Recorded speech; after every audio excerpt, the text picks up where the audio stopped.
سلام به چنل تریدر، خوش اومدید. من امیدم امروز قراره که در مورد یک موضوع اه، در حقیقت امروز قراره در مورد یک ترفند با هم دیگه صحبت کنیم.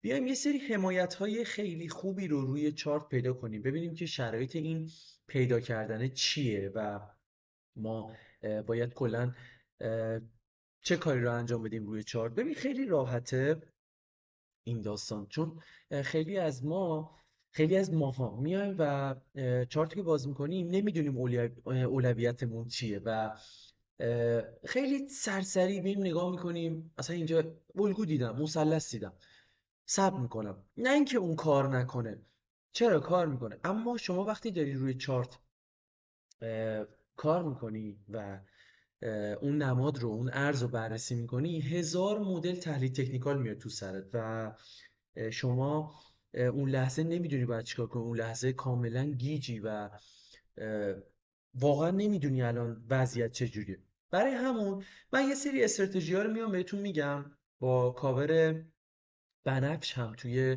یوتیوبمون اگه تشریف ببرین هستش. اینا رو میتونید ببینید، بررسی کنید، هر جا مشکل به من بگین و ما با هم دیگه میتونیم یه پروداکت خیلی خفنی رو بدیم بیرون.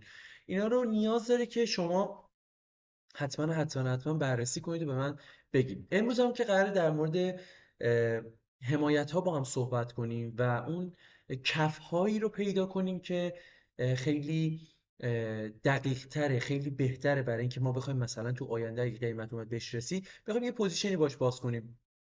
بریم روی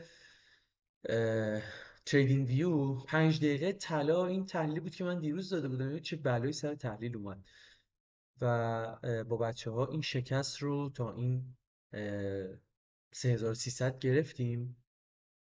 خدا رو شکر تونستیم استفاده کنیم ازش و حالا یه سری بایوسل هم که ربات بهمون داده بود که حالا من اینو آف میکنم چارت خلوت باشه، این رو هم پاک میکنم. خب بریم سراغ حرفی که زدیم، کف هایی که باید پیدا کنیم. ببینید الان من کاری به این سقفه ندارم، کاری به این سقف ندارم. به این صورت اینجا یک حرکتی شروع شده، اینجا اومده یه اصلاحی زده. داستان از این قراره که این حرکتی که از اینجا شروع شده و اومده اینجا اصلاح زده، این اصلاحی که اینجا اتفاق افتاده باید اصلاح خیلی خوبی باشه. این اصلاحه، این مقدار اصلاحه، این که چقدر طول بکشه برای من مهمه. اوکی؟ پس من از این قسمت، از اینجا دو تا خط مشخص میکنم، های و لوش رو مشخص میکنم. بحث بهینه کردنش هم هست، بحث بهینه کردنش رو هم بهتون میگم، نگران نباشید. اما کاری که ما باید بکنیم چیه؟ وقتی که قیمت شروع کرد به ادامه دادن و دیگه نتونست سقفی که زده رو بشکنه، موقعی که داره میاد پایین، من اینجا انتظار یک پوزیشن بای رو ازش دارم. یعنی من اینجا این کفی رو که پیدا میکنم، این اصلاحی که پیدا میکنم و منتظر یک پوزیشن بای هستم. اوکی، این کل بیس داستان هستش و به این شکلی که الان ببین شما اینجا رو. خب ببین من کاری باز به این ندارم. از اینجا یک لگ حرکتی من داشتم. خب توی این قسمت اصلاح شده. خب اما این برای من خیلی جذابتر بوده. اوکی، پس من از جایی که اصلاح شده، اصلاح در حقیقت اتفاق افتاده، میام دو تا خط میندازم از این قسمت، تقریبا آخرین نقطه‌ای که زده به این کفی که اتفاق افتاده. اوکی، اینجا برای من مهم میشه کجا، یا توی این برگشت باید بگیرمش، یا در آینده که قیمت بهش میرسه. اینجاها همه پوزیشن های سلی هستش که من میتونم به معامله ورود کنم و داشته باشم. دوباره میام عقب‌تر. الان مثلا بیایم اینو بررسی کنیم ببینیم بهش واکنش داده خیر.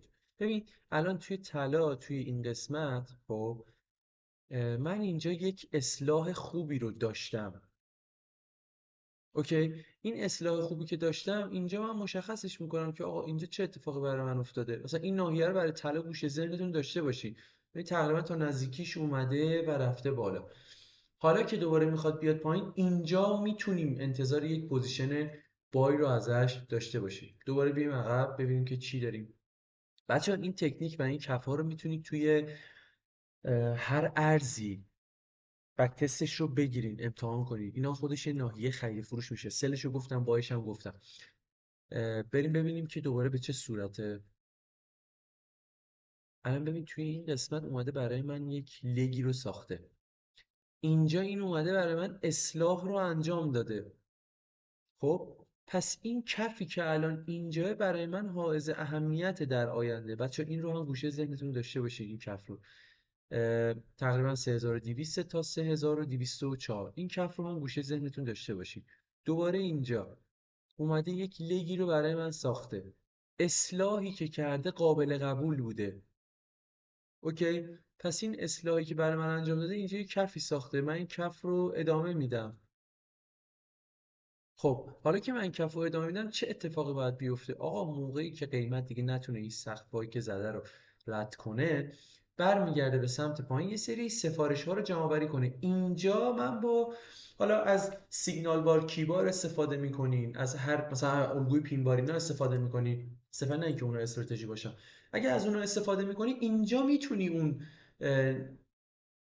قیمت رو یقه کنی و وارد پوزیشن بای بشی. وارد پوزیشن بای بشی، یه تیپی دو بگیری و تمام. حالا این تیپی دو شما حتما بهش میخوره. خب این که اینجا هیچی. دوباره اینجا یه لگی ساخته، اینجا اومده پایین. اینجا اون کفیه که من دارم. هنوز قیمت تو آینده بهش نرسه. اینجاها رو همه رو شما میتونید داشته باشین گوشه ذهنتون. کفهای معتبر بچه این شکلی ساخته میشن. ببین الان این تا اینجا اصلاح کرده.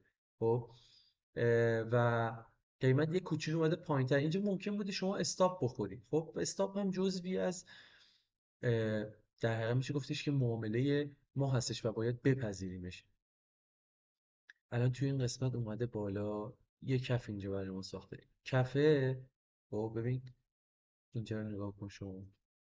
اینجا این اصلاح برای من قابل قبول بوده. اینجا رو پس من از این قسمت کفش تا این سقف کندلی که تو ناحیه تصمیم گیری بوده خطم رو میندازم. به محض اینکه قیمت اومده بهش خورده، چه اتفاقی براش افتاده؟ قیمت پرتاب شده به سمت بالا. اینجا هم که گپ بوده. حالا اگه که کسایی که با گپ ها ترید میکنن خیلی راحت میتونستن دو مرحله سود بگیرن از مارکت. خب اما اینجا یه لگ حرکتی از این پایین تا این بالا. اه، یه اصلاحی داشتیم اینجا. اصلاحش خیلی قابل قبول بوده نسبت به اونای دیگه. من اینجا از آخرین کندل و آخرین شادویی که زده خط رسم میکنم به این صورت. چارت کوچیک میکنم برات ببینی. ببین در آینده که قیمت بهش رسیده، توی این قسمت با همون سیگنال بار کیباره قیمت رو حداقل تا اینجاها برده بالا و شما میتونید تیپی دو رو بگیرید. روی هر ارزی که بخواید میتونید تستش رو انجام بدین و حتما نظرتون رو توی کامنت ها به من بگین. آقا این چیزی که گفتی اینجاهاش باگ داره. همه اینا رو به من بگین، با هم دیگه ردیفش میکنیم و میگم یه پروداکت خیلی خفنی با هم بدیم بیرون. حتما ویدیو رو ببینید تا انتها، تمرین کنید. خواهشاً نظرتون رو بگین. ببخشید نظرتون واقعا برام مهمه. میخونم جدای از حالا هر حرفی که هست، نظرتون میخونم و برای من بسیار حائز اهمیته. خیلی نمیخوام ویدیو رو طولانی کنم، نکته نمیمونه. خیلی برام عزیزی، مراقب خودت باش، تمرین کن. مطمئنم که موفق میشی. منم اینجام هر سوالی بود بپرس ازم، با کمال میل جوابتو میدم رفیق. موفق و پرسود باشی.